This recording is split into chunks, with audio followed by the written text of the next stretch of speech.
নমস্কার, শিব শক্তি অ্যাস্ট্রো চ্যানেলে সকলকে স্বাগত জানাই। আশা করি সকলে আপনারা ভালো আছেন, ভালো থাকুন, সুস্থ থাকুন। ফেব্রুয়ারির 11 তারিখ, যেদিন কিন্তু আমরা দেখব বৃষ রাশি এবং লগ্নের সাপেক্ষে দশম স্থানে সৃষ্টি হচ্ছে শনি, রবি এবং বুধের একটা জুতি। যে বুধ কিন্তু আপনাদের দ্বিতীয় স্থান এবং সেই সঙ্গে পঞ্চম স্থানের অধিপতি, যার ফলে এই সময়ে মূলত কর্মপ্রাপ্তির একটা যোগ সেইটা কিন্তু লক্ষ্য করব আমরা। বিশেষ করে উপদেষ্টা মূলক যে কোনো কাজ হতে পারে, শিক্ষকতা হতে পারে, অ্যাডমিনিস্ট্রেশনের যে কোনো কাজ, অর্থাৎ এই সমস্ত সেক্টরে যদি এই সময়ে এক্সাম হয় সেই ক্ষেত্রে বৃষের কিন্তু সাকসেস রেট সেইটা কিন্তু অনেকাংশে বাড়বে। একই সঙ্গে কিন্তু এই সময়ে কর্মস্থলে আপনাদের গুরুত্ব সেইটা কিন্তু অনেকাংশে বাড়তে লক্ষ্য করব আমরা।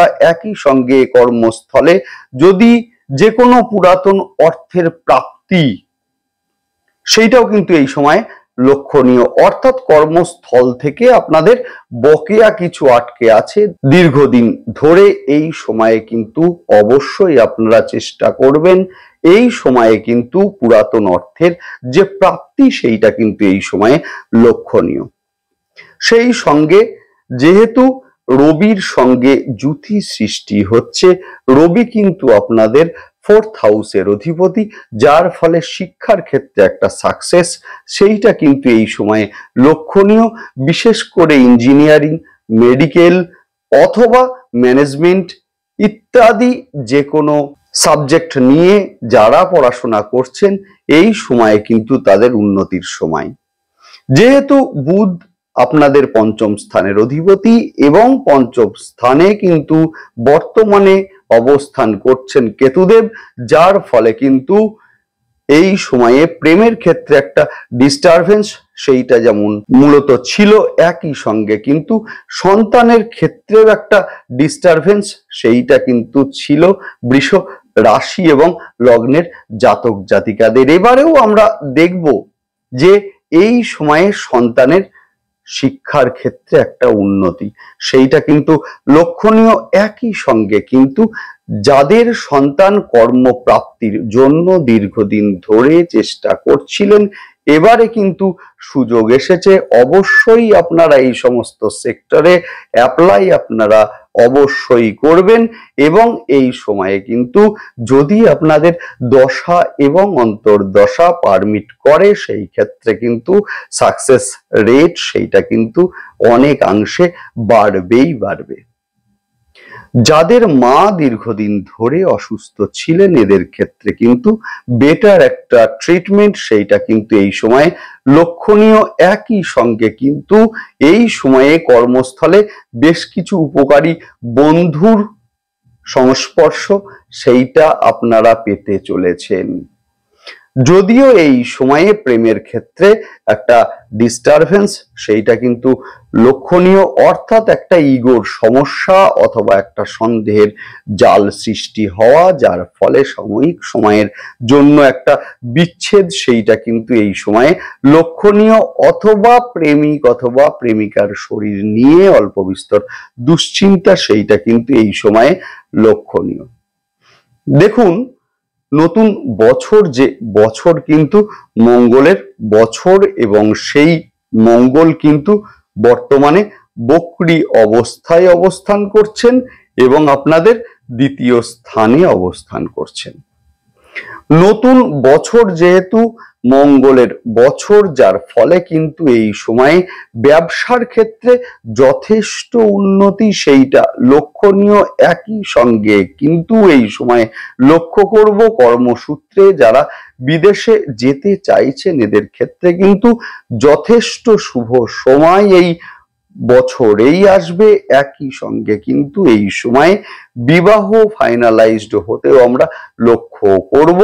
যদিও বৃষ রাশি এবং লগ্নের অনেকেই হয়তো এখন বলবেন যে এই সময়ে আমাদের ভীষণ খারাপ সময় চলছে, অর্থাৎ কিনা অর্থের ব্যয় সেইটা ঠেকানো যাচ্ছে না, যেহেতু মঙ্গল আপনাদের দ্বাদশ স্থানের অধিপতি এবং দ্বাদশ স্থান নির্দেশ করে ব্যয় এবং সেই অধিপতি বসে গিয়েছে দ্বিতীয়, অর্থাৎ কিনা অর্থের একটা ব্যয় সেইটা যেমন হচ্ছে, একই সঙ্গে কিন্তু বৃষ রাশি এবং লগ্নের অনেকেই কিন্তু শারীরিক দিক থেকে খুব একটা ভালো অবস্থায় নেই, সেই সঙ্গে ঋণের জালে জর্জরিত হয়ে আছেন অনেকেই, সেই সঙ্গে সন্তানকে নিয়ে একটা ডিস্টারবেন্স সেইটা কিন্তু বৃষের অনেকেরই আছে। এখন বিষয় হচ্ছে, অনেকেই হয়তো বলবেন যে আপনি বলছেন এইগুলো এইগুলো হবে, এখন তো হচ্ছে না। দেখুন, বছরটি মঙ্গলের বছর এবং সেই সঙ্গে মঙ্গল এখন কিন্তু বক্রী অবস্থায় আছে। 7ই জুন তারিখে মঙ্গল কিন্তু বক্রী অবস্থা কাটিয়ে সিংহে গোচর করবেন, যার ফলে কিন্তু শুভ সময় শুরু হবে। সেই সঙ্গে ফটকা অর্থ সেইটাও কিন্তু লক্ষ্য করব আমরা মে মাসের পর। এখন বিষয় হচ্ছে কোনটা কখন হবে জানার জন্য অবশ্যই আপনারা চ্যানেলটিকে সাবস্ক্রাইব করবেন, যাতে সহজে বুঝতে পারেন যে কোন সময় আপনাদের ক্ষেত্রে শুভ এবং কোন সময়ে কোন কোন বিষয়গুলো এড়িয়ে চলা উচিত। অবশ্যই আপনারা দেখতে থাকুন। শুরু করব বিস্তারিত আলোচনা শুরু করার আগে সকলকে অনুরোধ করব অবশ্যই আপনারা চ্যানেলটিকে সাবস্ক্রাইব করবেন। দেখুন, গ্রহের গোচর সেটা স্বল্প সময়ের জন্যই হোক বা দীর্ঘ সময়ের জন্যই হোক, গ্রহের গোচরের একটা ইম্প্যাক্ট সেটা কিন্তু আমাদের জীবনে ভীষণ ভাবে পড়ে। যে কোনো সিদ্ধান্ত নেওয়ার আগে কিন্তু আমাদের গ্রহের গোচর বিশ্লেষণ করতে হয়। ধরুন আপনি একটি জবের সঙ্গে সংযুক্ত আছেন, আপনি চাইছেন জবটাকে চেঞ্জ আপনি করবেন, গ্রহের গোচর যদি আপনার সিদ্ধান্তকে সাপোর্ট না দেয়, সেই ক্ষেত্রে কিন্তু জব স্যাটিসফ্যাকশনের একটা অভাব এবং একই সঙ্গে কিন্তু জব নিয়ে বিভিন্ন সমস্যা সৃষ্টি হবেই হবে। সুতরাং অবশ্যই আপনারা গ্রহের গোচর দেখুন এবং সেই মতো সিদ্ধান্ত আপনারা নিন।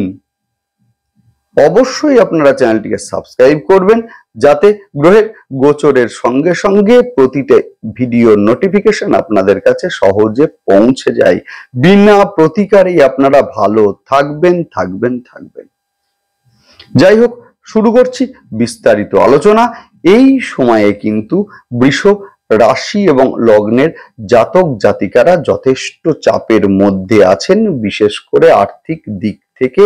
একাদশ স্থানের অধিপতি আপনাদের রাশির ওপরে অবস্থান করলেও বক্রী অবস্থায় এবং সেই সঙ্গে দ্বাদশপতি মঙ্গল দ্বিতীয়, যার ফলে কিন্তু এই সময়ে অর্থের একটা ব্যয় সেইটা কিন্তু লক্ষণীয়। এখন বিষয় হচ্ছে, দশম স্থানে সৃষ্টি হচ্ছে ত্রিগ্রহী যোগ এবং এমন তিনটি গ্রহের যোগ, একদিকে শনি যে কিন্তু আপনাদের নবম স্থান এবং সেই সঙ্গে দশম স্থানের অধিপতি, সেই সঙ্গে বুধ যে কিন্তু আপনাদের দ্বিতীয় এবং সেই সঙ্গে মূলত পঞ্চম স্থানের অধিপতি, অর্থাৎ আপনাদের অর্থ ত্রিকোণের অধিপতি, এবং সেই সঙ্গে আপনাদের কেন্দ্রস্থানের অধিপতি রবি, যার ফলে কিন্তু লক্ষ্য করব 11ই ফেব্রুয়ারির পর কিন্তু কর্মক্ষেত্রে উন্নতি সেইটা লক্ষণীয়।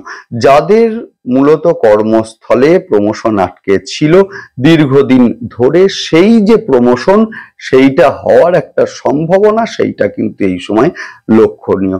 যাদের মূলত কর্মস্থলে অর্থ আটকে ছিল, অর্থাৎ যে কোনো পাওনা অর্থ দীর্ঘদিন ধরে আটকে আছে, এখন আপনারা সচেষ্ট হন, অবশ্যই সেই পুরাতন অর্থের প্রাপ্তি এই সময়ে ঘটবে এবং সেই সঙ্গে কিন্তু এই সময়ে কর্মক্ষেত্রে উন্নতি সেইটাও কিন্তু লক্ষণীয়। যাদের পৈতৃক সম্পত্তি নিয়ে ঝুটঝামেলা চলছিল, এবারে কিন্তু সেই ঝামেলা কাটবে এবং সেখান থেকে আপনার একটা প্রাপ্তি সেইটা লক্ষণীয়। যদিও এই ক্ষেত্রে কিছুটা স্যাক্রিফাইস সেইটা কিন্তু করতে হবে আপনাদের।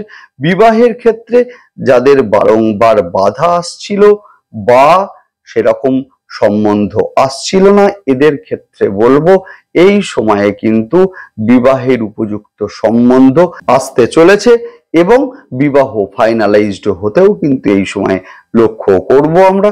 যারা বাড়ি, জমি বা ফ্ল্যাট ইত্যাদি কেনা বেচার সঙ্গে সংযুক্ত আছেন এদের ক্ষেত্রে কিন্তু আয় এই সময় বাড়বে, অথবা মার্কেটিং অথবা যে কোনো এজেন্সি মূলক যে কোনো কর্মের সঙ্গে সংযুক্ত আছেন এদের ক্ষেত্রে কিন্তু আয় এই সময় বাড়বে। মায়ের শরীর নিয়ে যারা দীর্ঘদিন ধরে বিব্রত ছিলেন এদের ক্ষেত্রে কিন্তু বেটার একটা ট্রিটমেন্ট সেইটা কিন্তু লক্ষণীয়, যার ফলে দ্রুত আরোগ্য লাভ সেইটাও কিন্তু এই সময় লক্ষ্য করব আমরা। সন্তানের কর্মপ্রাপ্তির ক্ষেত্রেও কিন্তু সময়টি যথেষ্ট শুভ, যদিও সন্তানের শরীর নিয়ে সৃষ্টি হতে পারে দুশ্চিন্তা, হঠাৎ করেই জ্বর আসা অথবা পায়ে আঘাত লাগা ইত্যাদি সমস্যা কিন্তু এই সময়ে কিছুটা বিব্রত করতে পারে। যারা উপদেষ্টামূলক যে কোনো কর্মের সঙ্গে সংযুক্ত হতে চাইছেন, হতে পারে শিক্ষকতা বা যে কোনো অ্যাডমিনিস্ট্রেশনের জব অথবা যে কোনো মূলত কোম্পানির জবের জন্য যারা অ্যাপ্লাই করতে চাইছেন এই সময়ে কিন্তু তাদের ক্ষেত্রে যথেষ্ট শুভ। এই সময়ে হওয়া যে সমস্ত কম্পিটিটিভ এক্সাম গুলো আছে এদের ক্ষেত্রে কিন্তু 20-এর সাকসেস রেট সেইটা কিন্তু এই সময় বাড়বে। সেই সঙ্গে প্রেমের ক্ষেত্রে কিন্তু এই সময় মূলত খুব একটা শুভ নয়, বিশেষ করে প্রেমিক বা প্রেমিকার শরীর নিয়ে তৈরি হতে পারে একটা দুশ্চিন্তা অথবা নিজেদের মধ্যে ইগোর একটা সমস্যা, যার ফলে কিন্তু সাময়িক সময়ের জন্য হলেও একটা ডিস্টেন্সের সৃষ্টি সেইটা কিন্তু এই সময় লক্ষণীয়। ডিসিশন নেওয়ার ক্ষেত্রে কিছুটা সমস্যা সৃষ্টি হতে পারে বৃষ রাশি এবং লগ্নের জাতক জাতিকাদের। হঠকারী সিদ্ধান্ত এই সময় আপনার বিপদকে ডেকে আনতে পারে, যদিও লোনের প্রাপ্তি কিন্তু এই সময়ে হবে, অর্থাৎ যারা দীর্ঘদিন ধরে লোনের জন্য চেষ্টা করছিলেন সেই লোন কিন্তু এই সময়ে স্যাংশন হতে আমরা লক্ষ্য করব। একই সঙ্গে কিন্তু যারা লেখালেখি অথবা যে কোনো কালচারাল প্ল্যাটফর্মে আছেন, ফাইন আর্টসের মধ্যে আছেন, এদের ক্ষেত্রে কিন্তু উন্নতি এই সময় লক্ষণীয়। শেয়ারের ক্ষেত্রে এই সময় যথেষ্ট ঝুঁকিপূর্ণ হতে চলেছে, বিশেষ করে কেউ যদি শেয়ারে ইনভেস্ট এই সময়ে করতে চান 11 তারিখের আগে আপনারা করতে পারেন। লং টার্ম ইনভেস্টমেন্টের ক্ষেত্রে সময়টি যথেষ্ট শুভ। নেক্সট আলোচনা করব নাক্ষত্রিক বিশ্লেষণ নিয়ে। শুরুতেই বলবো কৃত্তিকা নক্ষত্রের জাতক জাতিকাদের ক্ষেত্রে যাদের মা অসুস্থ ছিলেন এদের ক্ষেত্রে কিন্তু বেটার একটা ট্রিটমেন্ট সেইটা এই সময় লক্ষণীয়। যারা দূরে চাকরি করছিলেন আপনারা চাইছেন বাড়ির কাছে ট্রান্সফার, এই সময়ে কিন্তু আপনারা অবশ্যই সচেষ্ট হন, অবশ্যই বাড়ির কাছে ট্রান্সফার সেইটা কিন্তু আপনাদের আসবে। সেই সঙ্গে পুরাতন কোনো পারিবারিক ঝামেলার অবসান সেইটা কিন্তু এই সময়ে লক্ষ্য করব আমরা। নেক্সট আলোচনা করব রোহিণী নক্ষত্রের জাতক জাতিকাদের ক্ষেত্রে যোগাযোগ এই সময়ে বাড়বে। ফেসবুক, ইউটিউব ইত্যাদির মধ্যে যারা আছেন এদের ক্ষেত্রে জনপ্রিয়তা সেইটা কিন্তু এই সময় বাড়বে। সেই সঙ্গে প্রতিবেশীদের দ্বারা গুপ্ত শত্রুতার শিকার হওয়ার একটা সম্ভাবনা সেইটা কিন্তু এই সময় আছে। নেক্সট আলোচনা করব মৃগশীর্ষা নক্ষত্রের জাতক জাতিকাদের ক্ষেত্রে বাড়বে ব্যয়। ব্যবসার ক্ষেত্রে স্থিতিশীলতা সেইটা কিন্তু এই সময় কিছুটা নষ্ট হতে পারে। যে কোনো অফার গ্রহণ করার আগে ভালোভাবে ভেবে সিদ্ধান্ত নিন, না হলে কিন্তু প্রতারিত হওয়ার একটা সম্ভাবনা আছে এই সময়। নেক্সট আলোচনা করব সেটা হচ্ছে প্রতিকার নিয়ে, যদিও তার আগে একটা কথা বলে রাখি, সেটা হচ্ছে এতক্ষণ যে আলোচনা হলো সেটি একটি সাধারণ প্রেডিকশন মাত্র। আসল কথা বলবে কিন্তু আপনার জন্ম ছক এবং জন্ম ছকে অবস্থানকারী গ্রহ এবং তার দশা এবং অন্তর্দশা। যাই হোক, শুরু করছি সেটা হচ্ছে প্রতিকার নিয়ে। যাদের জন্ম ছকে বুধ, রবি এবং সেই সঙ্গে শনি যদি বকরি অবস্থায় অবস্থান করে অথবা দুস্থানগত হয় অথবা নিচস্থ থাকে, এদের ক্ষেত্রে শুরুতেই বলবো বাড়ির উত্তর দিক দেখুন। যদি বাড়ির উত্তর দিকে কোনো নোংরা জলের ফ্লো হয় অথবা বাড়ির উত্তর দিকে টয়লেট অথবা রান্নাঘর যদি থাকে, সেই ক্ষেত্রে কিন্তু অর্থের ব্যয় হবেই হবে। সুতরাং বাস্তু রেকটিফিকেশন সেইটা কিন্তু আপনারা স্থানীয় কোনো অ্যাস্ট্রোলজারকে দিয়ে করিয়ে নিন, যথেষ্ট ভালো থাকবেন। সেই সঙ্গে চারমুখী রুদ্রাক্ষ শোধন করে ধারণ আপনারা এই সময়ে করবেন। বাম দিকে সুরযুক্ত গণেশজিকে প্রতিদিন আপনারা ফুল এবং দূর্বা অর্পণ আপনারা করুন এবং বুধবারের দিনকে লাড্ডু দিন। ভীষণ ভালো রেজাল্ট আপনারা পাবেনই পাবেন। সেই সঙ্গে এই সময়ে তামার গ্লাসে জল খাওয়া অভ্যাস আপনারা অবশ্যই করবেন। স্নানের পরে সূর্য প্রণাম আপনারা অবশ্যই করবেন এবং সেই সঙ্গে সকালবেলায় উঠে পূর্ব দিকে ঘুরে সূর্যার্ঘ্য দিন। যেহেতু আপনাদের দশম স্থানের অধিপতি শনিদেব, অবশ্যই আপনারা বিশেষ করে যাদের জব নিয়ে ভীষণ সমস্যা চলছে এদের ক্ষেত্রে বলবো মা দক্ষিণাকালীর ধ্যান মন্ত্র একবার হলেও পাঠ আপনারা করুন এবং শনিবার এবং সোমবার করে রুদ্রাভিষেক আপনারা অবশ্যই করবেন। শনিবারের দিন রুদ্রাভিষেকের পর মহাদেবকে একটু কালো তিল অর্পণ আপনারা করবেন। সাতমুখী রুদ্রাক্ষ শোধন করে ধারণ করুন, ভীষণ ভালো রেজাল্ট আপনারা পাবেনই পাবেন। যাই হোক, ভালো থাকুন, সঙ্গে থাকুন, দেখতে থাকুন এবং সেই সঙ্গে অবশ্যই আপনারা চ্যানেলটিকে সাবস্ক্রাইব করবেন। নমস্কার।